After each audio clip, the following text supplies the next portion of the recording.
There is a question serious historians almost never ask out loud. Not because it's unimportant, but because it makes the room go quiet. When men go to war, what happens to love? Not the love of country that can be recited in speeches, not the love of honor carved into stone, not the abstract affection that survives neatly in memoirs once the blood has dried. I mean the quieter thing, the thing that embarrasses our categories, the attachment between men who expect, with growing clarity, that one of them may not survive the week. If you open the standard histories of the First World War, you will find timetables and mobilizations, miscalculations and alliances, artillery tonnage, casualty figures so large they stop feeling real, maps covered in arrows that look decisive only because paper cannot rot. You will find the Somme reduced to numbers, Ypres reduced to mud, Verdun reduced to endurance. But we will not find the moment when a soldier, hearing a shell descend, reaches instinctively, not for a flag, not for God, but for the hand beside him. We will not find the hesitation in the voice that asks, "You are right," and means something far more intimate than the words allow. And yet, that transformation is there, everywhere, submerged beneath the official narrative like a current running under the surface of war. Frederic Manning saw it. More dangerously, he felt it. And if you follow him closely enough into that concealed emotional territory, you begin to understand why some men come home and yet never quite return. Manning was not a natural soldier in the romantic sense. He was asthmatic, frail from childhood, educated entirely at home, raised on books long before he was raised among men. Born in Sydney in 1882, one of 8 children of a local politician, he grew up in an atmosphere where intellect could substitute for physical robustness, where the classics could become a kind of spine.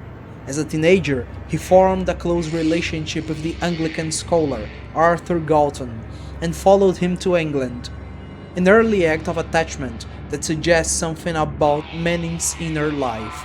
He was drawn to presences that felt steadier than his own body. He read voraciously, studied religion and philosophy, and published early books, verse monologues, and theological dialogues that circulated quietly in literary circles. Before 1914, he drifted into London's artistic orbit, befriending figures like Ezra Pound and Richard Aldington, writers already trying to invent a language for a century that was about to fracture. Manning was not naive. He understood disillusionment before disillusionment became fashionable. He had every reason to remain at a safe distance from the war when it came, and yet he insisted on enlisting. He was rejected repeatedly, too fragile, too unpromising, the kind of body the army did not want to own.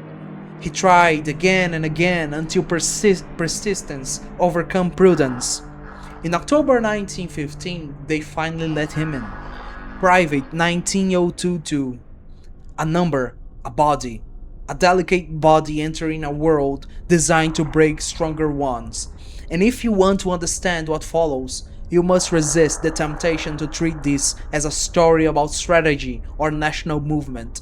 This is not primarily about how nations moved, it is about how men moved toward each other in the dark. The trenches were not cinematic, they were narrow corridors carved into damp earth, reinforced with rotting timber and sagging sandbags. The air smelled of wet cloth, iron, and decay. The sky, when visible, seemed distant, as if seen from the bottom of a well, bright with stars and entirely indifferent. Most days were not defined by charging or dying, but by repetition. Duckboards slick with mud, boots that never dried, lice that turned even rest into irritation. Men slept inches apart, or tried to, murmuring in half dreams, returning restlessly because comfort belonged to another world. Some could not sleep at all. Their faces took on that strange expression common at the front, neither sorrow nor anger, but the look of a man who has no energy left for performance. Manning lived inside his reality. He stumbled along the slippery boards like everyone else, cursing the mud, pushed forward by something stronger than fatigue and stronger than a fear. A will stripped of romantic illusion. And then, within that monotony, something subtle began to emerge. Proximity. The intimacy created by bodies that cannot separate. You learn another man's breathing the way you learn a clock. You recognize his cough because he speaks. You know when he's lying because his voice carries a certain dryness. At first, this knowledge is purely practical. Survival depends on the man beside you, but gradually the practical becomes emotional. A shared cigarette stops feeling like tobacco and begins to feel like a declaration. I see you. I'm here. A joke in the middle of filth becomes a quiet insistence that humanity still exists. And the question, you are right, becomes something almost sacred. The only permissible language for tenderness among men trained to distrust tenderness. This is where Manning's insight gathers pressure. He begins to see love surviving in a form that does not resemble love. Hands that once reached eagerly for life now dig trenches or carry broken bodies. Lips that once left stiffen under exhaustion. War does not destroy attachment, it destroys the vocabulary for expressing it. Devotion remains possible, but man cannot name it without embarrassment. And that silence becomes its own kind of torment. Then came the Somme in 1916, and whatever had been subtle became brutal.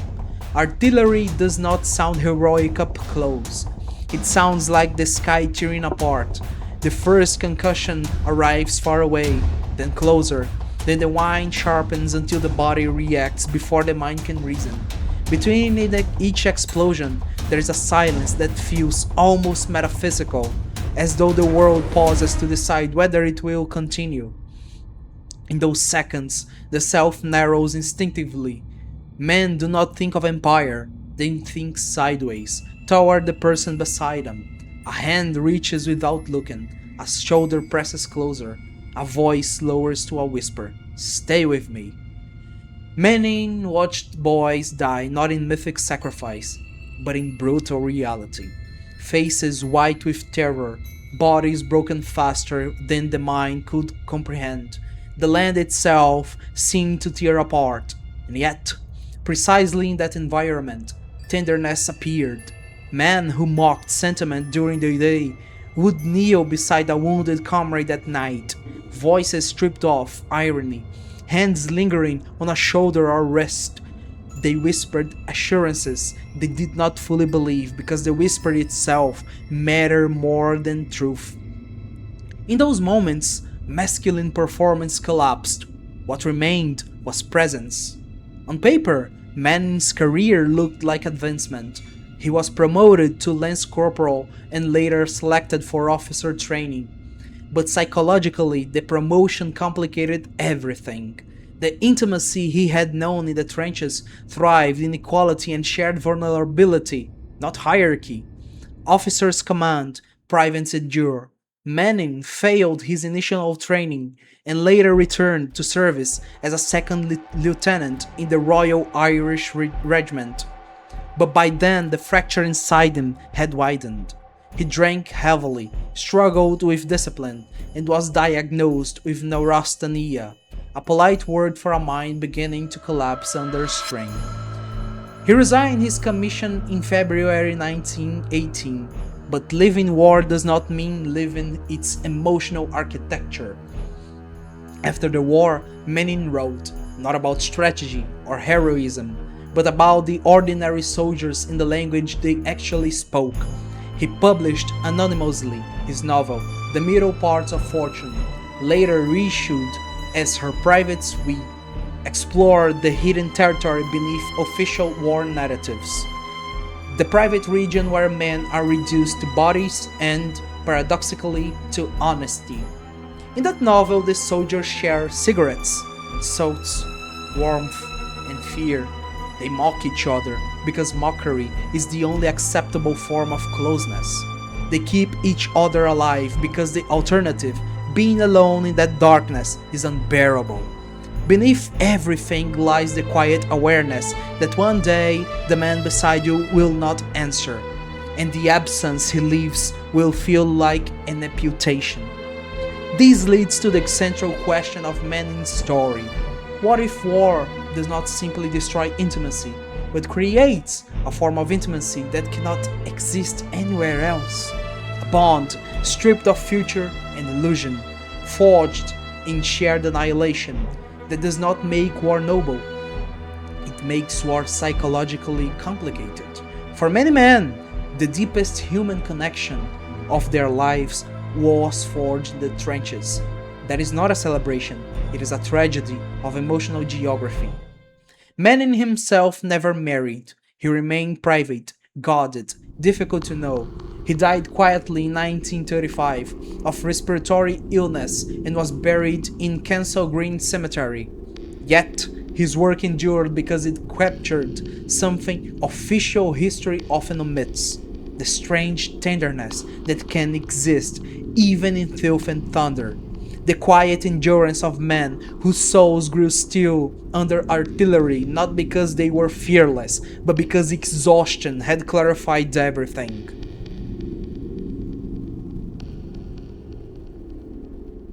And so, the uncomfortable question remains.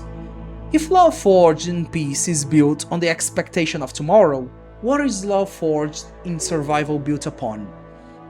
Perhaps this is why some men never fully return from war, not because they miss the violence or the danger, but because they miss the bond, the unbearable honesty of it, the way another man's presence in the dark made fear bearable.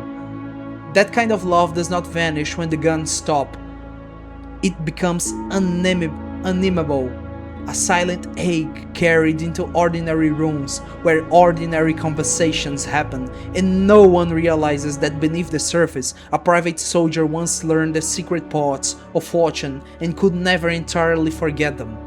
If you listen closely at the end of the story, there are no speeches, no applause, only wind, and the faint memory of footsteps on duckboards moving forward through the dark, because even after the war ends, the mind continues walking that narrow trench, searching the night not only for danger, but for the man beside you.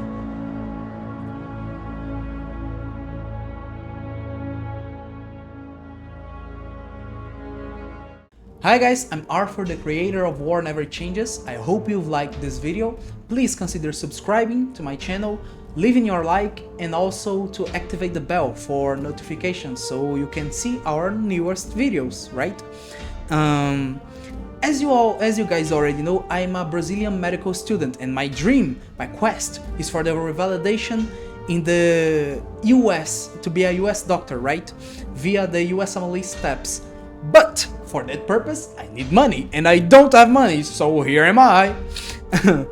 And for that purpose, I'm selling my newest ebook. It is called Love in No Man's Land: 9 True Love Stories from the First World War, right? It contains 2 main editions. The collector's edition, which contains the main book with 1 additional war love story, the 10th story, right? It also has exclusive artwork for all of our war love stories. You also get a customized 100 pages notebook for War Never Changes. You also get an insignia, the War Lover insignia. So it proves that you fought with me in this first phase project, right? And it also has some private intel. Private intel number 1. What does it contain? I cannot tell you because it is private, confidential. Only those who buy it will know. This edition, it contains only 2,500 units left, so you should run, you should buy it fast, right? Please consider buying it. But if you don't want to buy it, shame on you, actually. But it also has a standard edition. It costs only $10 and it contains the main book with 9 more love stories. So if you're interested, please consider checking the description below, the link for the book. And I hope I see you in the next videos. So thank you once more, and always remember, war never changes.